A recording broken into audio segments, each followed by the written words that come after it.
नमस्कार, झारखंड की ताजा खबरों में आप सबों का स्वागत है। आइए जानते हैं आज की मुख्य बड़ी खबरों को। झारखंड के साहिबगंज में पहाड़ पर बनेगी 31 किलोमीटर लंबी सड़क, सांसद विजय हंसदा का वन विभाग को आश्वासन।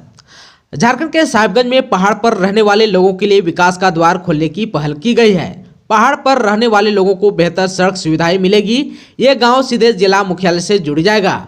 इसके लिए जिला मुख्यालय से मंडरो तक लगभग 31.2 किलोमीटर सड़क बनाई जाएगी। इस बाबत वन विभाग ने राज्यमल सांसद विजय हंसदा को प्रस्ताव दिया है और आवश्यक दस्तावेज भी दिया है। यह सड़क बनने से बड़ा बेतौना से लेकर मंडरो तक पहाड़ पर बसे लगभग 32 गाँव के लोगों को फायदा होगा। आप सबों को बता दूं कि मंडरो से बड़ा देवदानर तक सड़क पहले से है। सिर्फ बड़ा बेतौना से बड़ा देवदाना तक सड़क बनने से पहाड़ पर विकास पहुंचेगा। छोटे वाहनों को इस सड़क से झटपट मंडरो पहुंचने में आसानी होगी। आने वाले समय में जाम से मुक्ति मिलेगी। अंतर्राष्ट्रीय स्तर के बन रहे फोसिलस पार्क तक पर्यटक हरी भरी वादियों का आनंद लेते हुए प्रदेश के संस्कृति को निहारते हुए मंडरो फोसिलस पार्क तक आसानी से पहुँच सकेंगे। अफ्रीकी देश माली में फंसे मजदूर लौट रहे हैं झारखंड। दूसरा जत्था पहुंचा रांची। माली से पहले जत्थे में 6 मजदूरों के झारखंड लौटने के बाद 7 मजदूरों का कल दूसरा जत्था रांची पहुंचा। वतन वापसी की खुशी उनके चेहरे पर साफ दिख रही थी। ये 1 साल पहले ट्रांसमिशन लाइन में काम करने के लिए स्थानीय ठेकेदार के माध्यम से माली गए हुए थे, जहां काम के दौरान मजदूरों को 8 माह वेतन भुगतान के बाद शेष 3.5 माह से वेतन मिलना बंद हो गया था। इसे लेकर मजदूरों ने अपनी समस्याओं को सोशल मीडिया पर साझा करते हुए भारत सरकार और झारखंड सरकार से वतन वापसी की गुहार लगाई थी। भारत सरकार और झारखंड सरकार ने इसे गंभीरता से लेते हुए विदेश मंत्रालय के द्वारा भारतीय दूतावास से संपर्क कराते हुए मजदूरों की समस्या को दूर करने की बात कंपनी को कही गई थी। आप सबको बता दूं कि अभी भी 20 मजदूर माली में फंसे हुए हैं। अगले जत्थे में वे भी झारखंड लौट आएंगे। आप सबको बता दूं कि पहले जत्थे में दिलीप महतो, छेदीलाल महतो, संतोष महतो, लालमणि महतो, लोकनाथ महतो एवं इंद्रदेव ठाकुर लौट चुके हैं। झारखंड में मैट्रिक और इंटर की परीक्षा कब होगी? शिक्षा विभाग का क्या है दिशा निर्देश? आइए जान लेते हैं। झारखंड में मैट्रिक और इंटरमीडिएट की परीक्षा को लेकर तस्वीर लगभग साफ हो गई है। इस दिशा में शिक्षा विभाग ने परीक्षा आयोजित करने का निर्देश दिया है। शिक्षा विभाग द्वारा जैक को लिखे गए पत्र में मार्च के अंतिम सप्ताह में परीक्षाएं शुरू करने को कहा गया है। झारखंड के स्कूली शिक्षा और साक्षरता विभाग के सचिव राजेश कुमार शर्मा ने झारखंड एकेडमिक काउंसिल को पत्र लिखकर कहा है कि मैट्रिक और इंटरमीडिएट की वार्षिक परीक्षा मार्च के अंतिम सप्ताह में अनिवार्य रूप से शुरू हो। इन परीक्षाओं के प्रत्येक विषय की परीक्षा के बीच कम से कम 1 दिन का अंतर रखा जाए।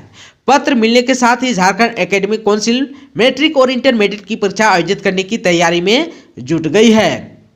आप सबको बता दूं कि झारखंड में मैट्रिक और इंटरमीडिएट की परीक्षा में प्रथम 1.5 घंटे OMR आधारित यूनिट 1 की परीक्षा होगी और आगामी 1.5 घंटे यूनिट 2 के लिए पूर्व निर्धारित पाठ्यक्रम के अनुसार परीक्षा ली जाएगी। विषयवार मूल्यांकन एवं परिणाम दोनों यूनिट तथा आंतरिक मूल्यांकन या प्रायोगिक मूल्यांकन में प्राप्त अंकों के आधार पर किया जाए। आप सबको बता दूं कि झारखंड के स्कूली शिक्षा और साक्षरता विभाग के इस कदम को विद्यार्थी और अभिभावकों ने सराहना भी की है। झारखंड में फिर बिगड़ेगा मौसम का मिजाज। कब से होगी बारिश, कब से साफ होगा मौसम? आइए विस्तार से जानते हैं। झारखंड में एक बार फिर मौसम का मिजाज बिगड़ेगा। मौसम विभाग की माने तो आज से 2 दिनों तक बारिश के आसार हैं। इसके बाद मौसम साफ हो जाएगा, यानी 9 फरवरी और 10 फरवरी को झारखंड के कई जिलों में बारिश हो सकती है। यहां हल्के से मध्यम दर्जे की बारिश होने की संभावना है। 11 फरवरी से मौसम फिर शुष्क हो जाएगा। बताया जा रहा है कि 9 फरवरी से झारखंड की ओर बादल आएंगे। देर शाम से मौसम में बदलाव हो सकता है। रात में कहीं कहीं बारिश भी हो सकती है। झारखंड में ठंड का असर जारी है। राजधानी रांची का तापमान पिछले 2 दिनों के मुकाबले फिर गिरा है। सोमवार को राजधानी रांची का न्यूनतम तापमान 8.1 डिग्री सेल्सियस रिकॉर्ड किया गया, जबकि झारखंड में करीब करीब सभी स्थानों का न्यूनतम तापमान 10 डिग्री सेल्सियस से नीचे ही रहा। केवल चाईबासा और जमशेदपुर का न्यूनतम तापमान 10 डिग्री सेल्सियस से अधिक रहा। सबसे कम तापमान गढ़वा का 7 डिग्री सेल्सियस रहा। इस बीच एक बार फिर झारखंड में बारिश के आसार हैं। 2 दिनों तक बारिश के बाद मौसम साफ हो जाएगा। 25 फरवरी से शुरू हो रहा है झारखंड विधानसभा का बजट सत्र। झारखंड विधानसभा का बजट सत्र इसी माह 25 फरवरी 2022 से आरंभ हो रहा है। इस बार बजट सत्र थोड़ा लंबा होने के साथ साथ कई मायनों में महत्वपूर्ण भी होगा। सरकार की ओर से बजट में कई घोषणाएं सामने आ सकती है। इधर मुख्य विपक्षी पार्टी भारतीय जनता पार्टी भी हेमंत सरकार को घेरने की तैयारी कर रही है। भाजपा के विधायकों ने कई मुद्दों को लेकर अभी से तैयारी शुरू कर दी है। मंत्रिमंडल सचिवालय एवं निगरानी विभाग के अनुसार झारखंड बजट के पहले दिन झारखंड के राज्यपाल रमेश बैस सदन में अभिभाषण पेश करेंगे। मंत्रिमंडल सचिवालय एवं निगरानी विभाग द्वारा जारी अधिसूचना में कहा गया है कि यह बजट सत्र 25 मार्च 2022 तक चलेगा। इस दौरान वित्त मंत्री डॉक्टर रामेश्वर उरांव वित्त वर्ष 2022-23 का बजट सदन में 3 मार्च 2022 को पेश करेंगे। वहीं 2 फरवरी को सरकार अनुपूरक बजट पेश करेगी। आप सबको को बता दो कि इस बजट सत्र में 17 कार्य दिवस होंगे। झारखंड के राज्यपाल रमेश बैस सपरिवार पहुंचे प्रसिद्ध जोनाहा फॉल वॉच टावर से निहारी प्रकृति की खूबसूरती। झारखंड के राज्यपाल रमेश बैस मंगलवार को सपरिवार प्रसिद्ध जोनाहा फॉल घूमने पहुंचे। ये पहले राज्यपाल हैं जो जोनाहा का नजारा देखने पहुंचे। प्रकृति का आनंद लेने के लिए सपरिवार पहुंचे थे। परिवार के सदस्यों में पत्नी, पुत्रवधू, पोता और पोती सहित अन्य सदस्य शामिल थे। इन्होंने घंटों जोनाहा फॉल के प्राकृतिक नजारे का आनंद लिया। राज्यपाल करीब 500 सीढ़ियां उतरकर झरना के समीप पहुंचे, फिर नदी पार कर वन विभाग के वॉच टावर में गए। वे करीब 3 घंटे तक जोनाहा फॉल की वादियों में रहे। राज्यपाल ने कहा कि जोनाहा फॉल काफी खूबसूरत है, झारखंड की प्रकृति का अनुपम उपहार है। उन्होंने जोनाहा जलप्रपात के मनोरम दृश्य को देखते हुए कहा, झारखंड प्रकृति की गोद में बसा है। राज्य में पर्यटन के क्षेत्र में विकास की असीम संभावनाएं हैं। आप सबको बता दूं कि जोनाहा फॉल पहुंचने पर राज्यपाल का स्वागत एसएसपी सुरेंद्र कुमार झा, ग्रामीण एसपी नौशाद आलम, सिल्ली डीएसपी क्रिस्टोफर क्रिकेटा, बीडीओ उत्तम प्रसाद, सीओ पुष्पक रजक ने पुष्पगुच्छ देकर किया। राज्यपाल को क्षेत्र की विशेषताओं के बारे में जानकारी दी गई। इससे पहले राज्यपाल के कार्यक्रम को लेकर प्रशासन की ओर से सुरक्षा की चाक चौबंद व्यवस्था की गई थी। स्वयं एसएसपी सुरेंद्र कुमार झा यहां सुरक्षा की कमान संभाले थे।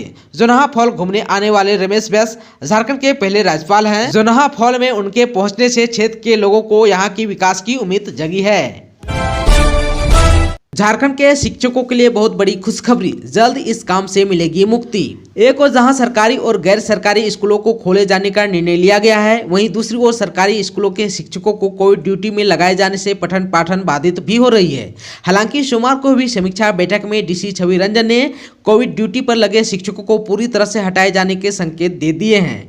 उन्होंने इस संबंध में कहा है कि 9वीं कक्षा से ऊपर के शिक्षकों की प्रतिनियुक्ति रद्द होगी। वहीं जिला कोविड अस्पताल, बुंडू अनुमंडलीय अस्पताल, रिसलदार सीएससी में प्रतिनियुक्ति की समीक्षा करते हुए डीसी ने सिविल सर्जन को निर्देश दिया है कि 9वीं कक्षा से ऊपर के शिक्षकों का डिप्यूटेशन रद्द करें।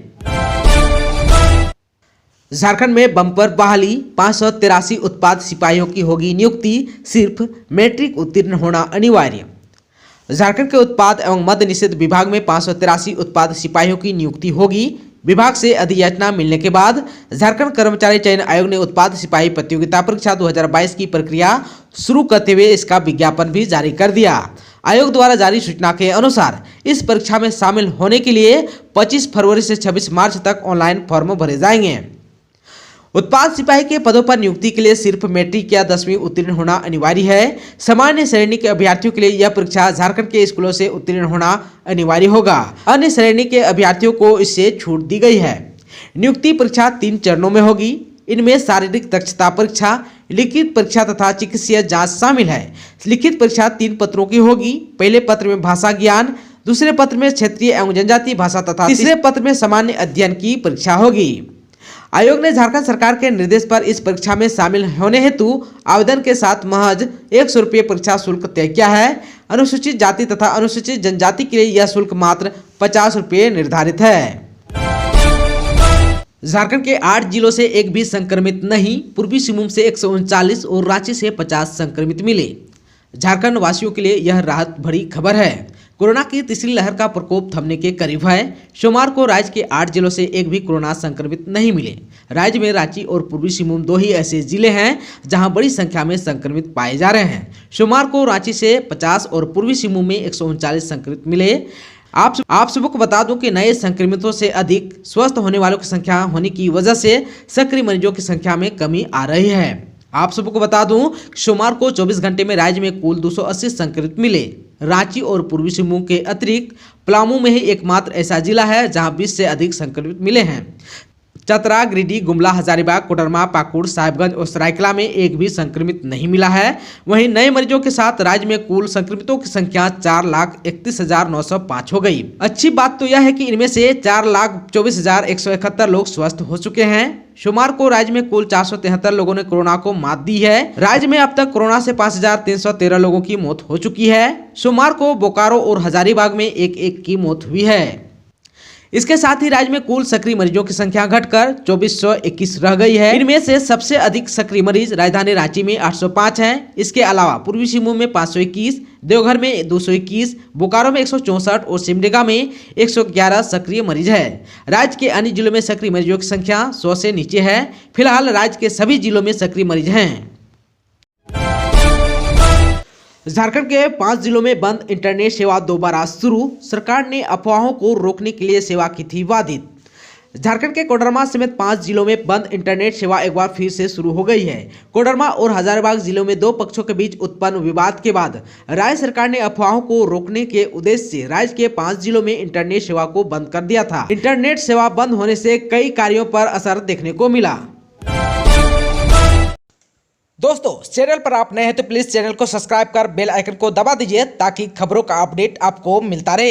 इसके साथ ही आज की खबरों में बस इतना ही। हमें दीजिए इजाजत। नमस्कार।